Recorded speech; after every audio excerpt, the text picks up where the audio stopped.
Welcome, everybody, to the first episode of Beyond the Exchange with Jeremy Smith and Brian King.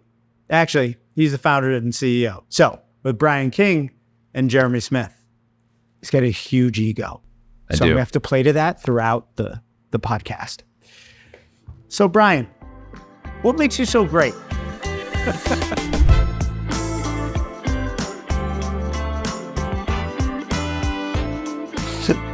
I think what Brian and I have been talking a long time, what we do on this podcast, because we didn't just want it to be about boring financial stuff. So what we decided to do, and we'll see how it goes based on your feedback. Click like and subscribe below. Is that how this works? I think that's how it works. Okay, I've never done a podcast before. Yeah, all right. That might be YouTube, but whatever, it's fine. So what we thought we'd do, because we were kind of modeling this after my one-on-ones, when half an hour a week, Brian and I, we meet, he scolds me for half an hour, but it's very random and rarely does that ever touch on business because we're just trying to get to know each other, because personally we don't like each other, but we're trying to form a bond so that we do. And we found that it's just taken a very random walk. And so we thought, you know what? Actually, Brian thought, this will make a great podcast. And so that's what we're going to do. We'll start with a random topic every week, and then we'll see where it takes us by the end of the half hour. But I promise you, you'll be delighted. Can we add like a little ding, where the the sparkle comes off my tooth? That's awesome. We can talk to like the producer, right? Yeah. Yeah. Awesome. Nathan. This is Nathan. Actually, it's important to know. Off camera is Nathan, the producer of the podcast, because the first segment that we are going to do every week. Well, actually, Brian, why don't you talk about it? Because this was your idea on the first segment. Yeah. So for the first segment, every time we post something that we've created, some type of a media content, we post it. But when we post it to Facebook, there's always like a weekly competition to see whose mom likes it first. So Nathan's mom is Kathy Fleming, and my mom is Sandy King. And secretly, they've never met, but secretly, I have this vision of the fact that they deep down hate each other because of the fact that there's this competition to see who liked it first. And so the first segment of this podcast every week is going to be who liked it first. That's right. Except this week, since this is the first episode, but stay tuned for next week to see who liked it first. That's right. So, the topic. What we thought we'd do is generate a random list of topics and then have ChatGPT pick that random list of pick the random topic for us this week. The best use of AI. Yeah, right. It's the only useful use of AI that we could think of. That's right. And so that's what we were going to do. But I didn't get it set up in time. So instead, we'll just pick the first topic this week. And then starting next week, then we'll have a random topic. So I don't get to do the random AI generating music. No, but I think it's a good sound effect. Yeah, if you want to demo it. Like, so you're like, right? And then we know what the topic is. There we go. For next week. But this week, our starting topic relates to what we call our rabid followers. We have an enormous, I was going to say fan base, but it doesn't seem rabid enough. It's more like groupies. Brian cannot go anywhere, not in any city in the country, without being mobbed at airports, rental car places, and massage parlors. But we were trying to think of a name to call these people. And since our name is Lodas Markets, I thought Luddites was a good name. And also because it's a little play on words with Luddites, which is our first topic of the first episode of this podcast. You guys ready? Am I allowed to look at this camera too? Or no, just that one. Okay. This is going to be organic. I might look over here every once in a while. This is a good side of me. If you think it's a good side of me, vote and subscribe below. I still don't think that's how it works. I don't think it's how it works. Yeah, no. Well, that one can see me futilely addressing that camera. So that'll be this camera, this audience, they'll get it.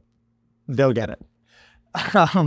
So interestingly, Brian did not know what Luddites were until this morning. Thank you for that. Yeah, no problem. In other words, Brian is an idiot. The podcast is going to be mostly about us throwing each other under the bus.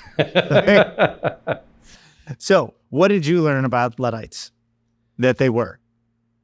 Luddites are a people group that don't embrace new technologies. Yes. And for those who think, should I rewind to see if Brian said people group? You don't need to rewind. Brian did say that. Yeah, he said a people group. And he's right. Luddites are a people group who are essentially, they hate technology for the most part. That is sort of industrial revolution and beyond. One modern day-ish example of Luddites are the Amish, who that's why they live the lifestyle the way they do. They think life was pure and better pre-industrial revolution. And so they cloistered themselves and lived that sort of life. But Luddites, and not this is going to be a whole history lesson, but just a quick thing, and then random things remind us of more random things. But Luddites, they they got their name from this letter written. This was during the first Industrial Revolution by a guy named General Ludd. He wrote like a letter saying essentially they were going to destroy the machinery and wreak havoc on society for using these evil machines.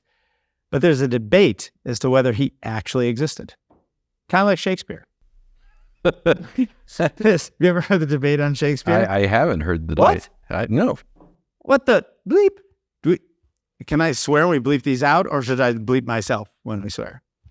We're going to play it by ear. All right. I can't believe you never heard this. So Shakespeare, well, I don't know what the numbers are. I would say most people think, including me, because I don't care, think that Shakespeare was one guy, like William Shakespeare. But there's actually like a real hypothesis out there that he was not one guy, that it was actually a group of guys who sort of wrote and produced or what have you under the name William Shakespeare. And it actually wasn't one person.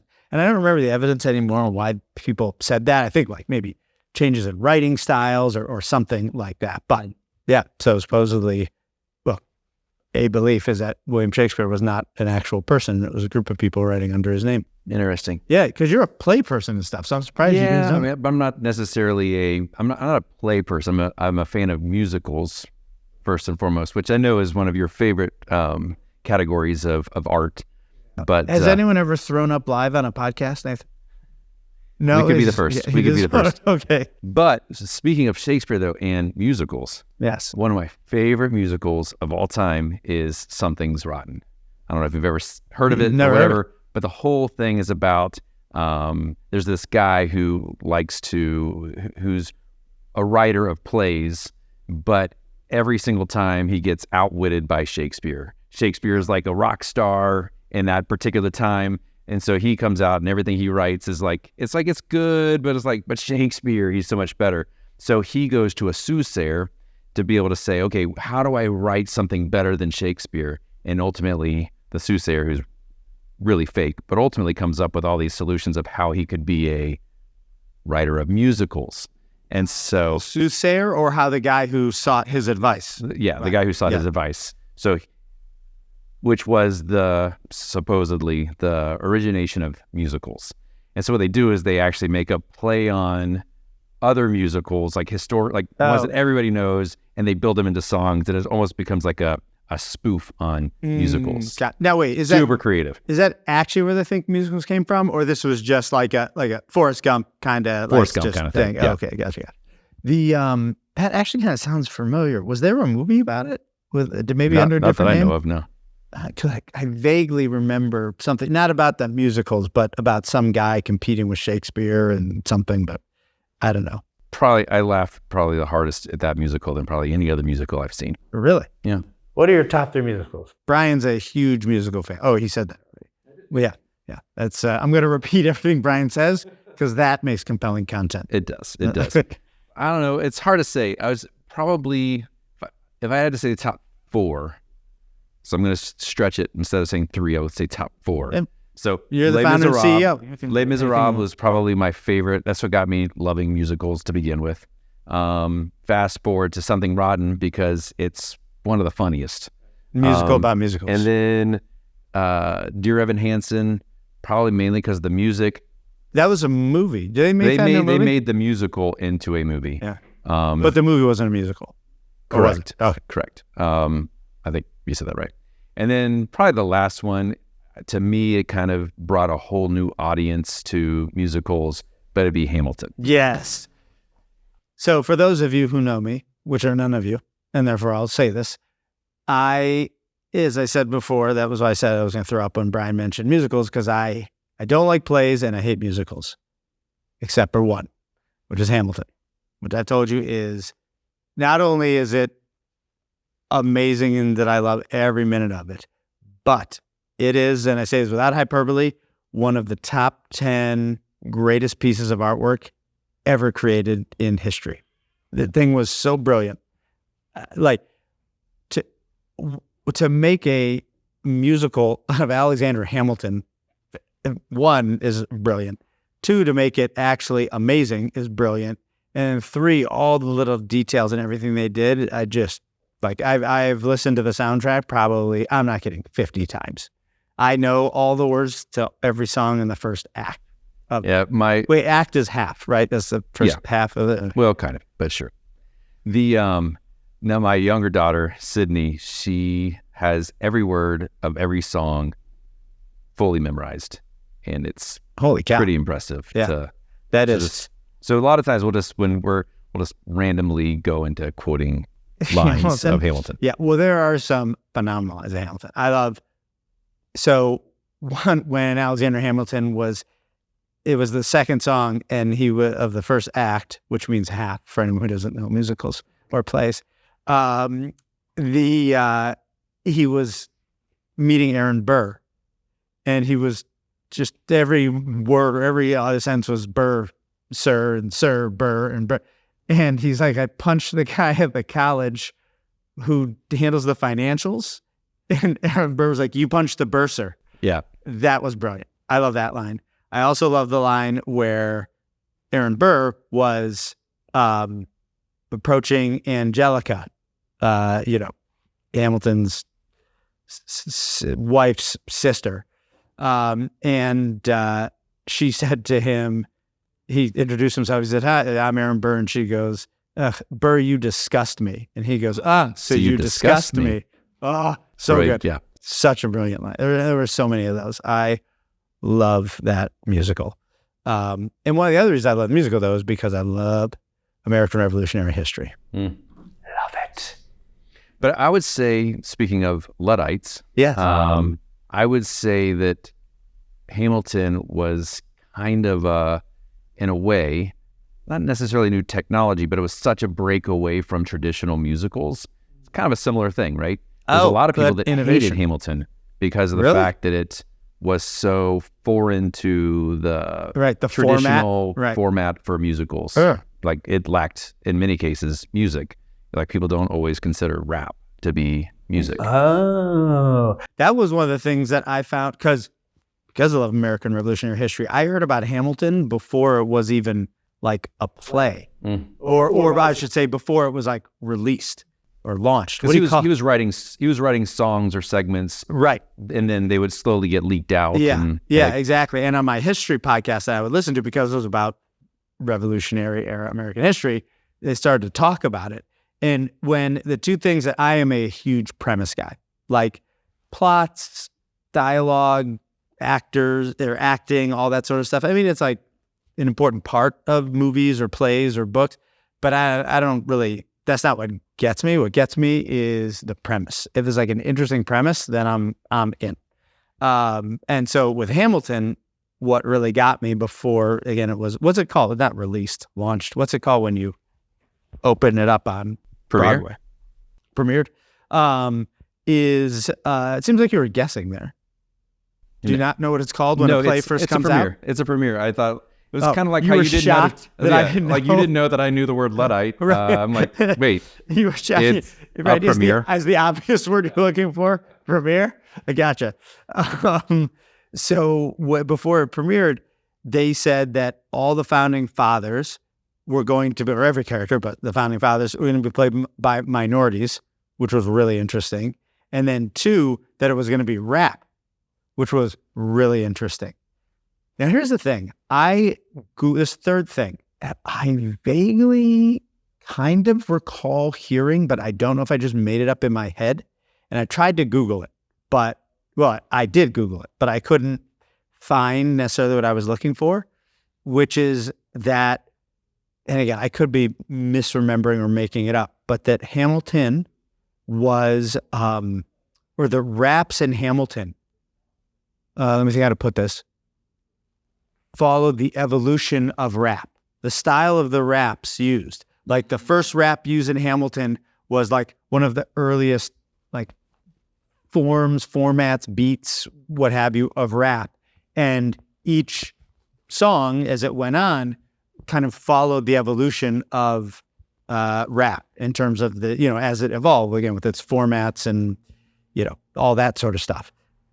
I vaguely feel like I heard that somewhere, but like I said, I Googled it and I couldn't find it. So if anyone can find it, like and subscribe.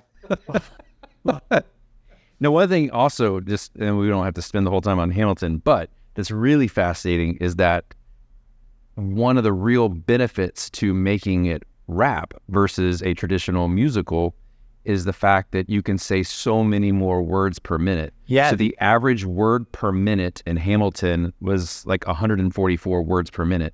I think in a typical musical, it's something like 60 words per minute. Oh, man. And then Devi Diggs, who played one of the leading characters, he was both Thomas Jefferson as well as Lafayette. When he's Thomas Jefferson and he comes back, one of the raps that he does, he speaks in like 6.3 words per second, which is like... When he was Thomas Jefferson, he did that? Yes. Or Lafayette? Oh, okay. When he's Thomas Jefferson. Oh, okay. Gotcha. Because I remember he did speak pretty quickly when it was Lafayette. I'm sorry. Okay, yes, it was Lafayette. Yeah, it was probably in the bar scene. When he was... One of the lines was, "I'm the Lancelot of the Revolutionary set." Because I remember he was going really fast. And he said... Can I just take a moment to just say how happy I am that our first podcast is spending so much time on musicals? Like this is a win for me. All right. Well, no, I think perfect transition to get out of musicals. Oh, geez. But you mentioned Thomas Jefferson. And if you know one thing about me as it relates to Thomas Jefferson, do you know what it is? No. That I hate Thomas Jefferson. I hate him so much. There are 2 people that I hate with a white hot burning passion. And I think the connection will be obvious once I say them. Thomas Jefferson and Owen Wilson. Do I need to say more? I think we'll probably move on to the next topic. Because I'm not seeing the connection. Okay. Then I'll dive into it. Thank you for the invite. So ever since I was a little kid, I was always able to... I had a very keen sense for incongruities or hypocrisy, right? Like where the perception of reality everyone's perception of reality did not even come close to connecting with what reality was. And that bothers the bleep out of me. Yeah. Sorry for the implied language. Sorry, Sandy. We know that you don't like profanity, so this is for you. This is for you. So I'll start with Owen Wilson. Owen Wilson. Wow. That was a great Owen Wilson imitation. He is a very, very ugly man. Very ugly. Sorry, Owen. I know he's watching. But, we just lost a subscriber. Right, we just lost Owen. But I'll bet you know what? I'll bet you Luke Wilson's going to hear about this and subscribe because I'll guarantee he hates his brother for the same reason I'm about to tell you I do. Let's get to that point. Yeah. So Owen Wilson is very ugly. He once or twice won Hollywood's Sexiest Man by like Time Magazine or People Magazine or whatever it was. Remember, he is unspeakably ugly. he should not, under any circumstances, be winning Hollywood's sexiest man. And that is not Owen's fault, if I can call you Owen. It's not his fault. But regardless, the fact that he was called Hollywood's sexiest man and is probably Hollywood's ugliest man drove me nuts. Still drives me nuts. But I just, the incongruity there. I'm like, what is everybody doing? Why are you saying this man is handsome or sexy when he is not even close? He's the opposite of it. Well, maybe sexy isn't just in looks. Well, no, that is true. Sexy is comprised of a lot of things, but Have you seen his shoulders? in fairness, I have not. So I may be prejudging, but I don't think you can be sexy if one of the features that makes up being sexy is so far off the scale that you can't even see it with a telescope. Then I think that throws everything else out of balance, and you can't be, right? It's like if someone said, oh, you're the most beautiful man I've ever seen, but you had one arm that was 7 feet long. It doesn't work. That one feature that is so far off ruins everything, and it can't make up for everything Thomas else. Jefferson? Yes, he was the ugliest man of the founding fathers, and it has never stopped bothering me. That's not true. That's not why I hate him. Why I hate Thomas Jefferson is because everyone's perception of him is that he was a great, nation builder and leader and all of that, to be revered. When in fact, he was a cowardly, passive-aggressive moron when it came to nation building. As a philosopher and everything of the age, he was pretty good and had interesting thoughts and et cetera, et cetera. But if you look at the things that he wanted the United States to be and the predictions that he made on everything, I think almost 100% of everything he believed or predicted turned out to be wrong. Yeah, he was like, America should be and will be a fully agrarian society. He thought the French Revolution was a great thing and was a model that we should be following, even though what ensued was decades of bloody, turnover and revolution after revolution because they didn't know what they were doing over there. But he kept going, no, the French model, that's what we have to emulate. They're the ones we should be looking at. Every single thing that he believed or predicted was just wrong. Whereas John Adams and Alexander Hamilton, those guys, it was like someone from the future came and spoke to them. It was unbelievable. But so not only was he wrong in almost everything he believed and predicted in terms of nation building, but also he was so passive aggressive. Even though I say he was a coward, I mean it in two ways. One, he would never confront anybody face to face because he was too much of a coward. And he would say, great things to them. And then he'd go and talk behind their back or literally go to the press and have them say the worst things about George Washington, who was an amazing American, and he was in his cabinet. He was in Washington's cabinet, and he had the press say bad things about John Adams, and he was John Adams' vice president. I think that's the plural. I mean, that was the plural, the singular possessive of John Adams. But yeah, and he was his vice president, and he was having the press. You're oddly passionate about this. I am, because everybody thinks Thomas Jefferson was this great man, and he was the opposite. He was, like I said, a passive-aggressive, cowardly moron when it came to nation building. Yeah. Last thing about Thomas Jefferson, how he's a coward. I was hoping there was more. Yeah. I'll get this a little wrong, but it's directionally correct. He was like the governor of Virginia at, when around the time of the Revolutionary War. And then he, his term was over. Some other guy was elected governor. But then it still took a couple months for the transition to happen, just like it does now with the national election. And the British invaded Virginia. Thomas Jefferson was still in office. The transition hadn't happened yet. And instead of doing what probably most every other founding father would do, which is take the reins and be like, all right, we got to figure this out as the British are invading Virginia, he got on horseback and got the F out of Virginia. He's like, oh, technically I'm not the leader anymore. There was an election. That guy won. I'm going. Boom. Gone out of Virginia. That's the kind of man and leader Thomas Jefferson was. Yeah.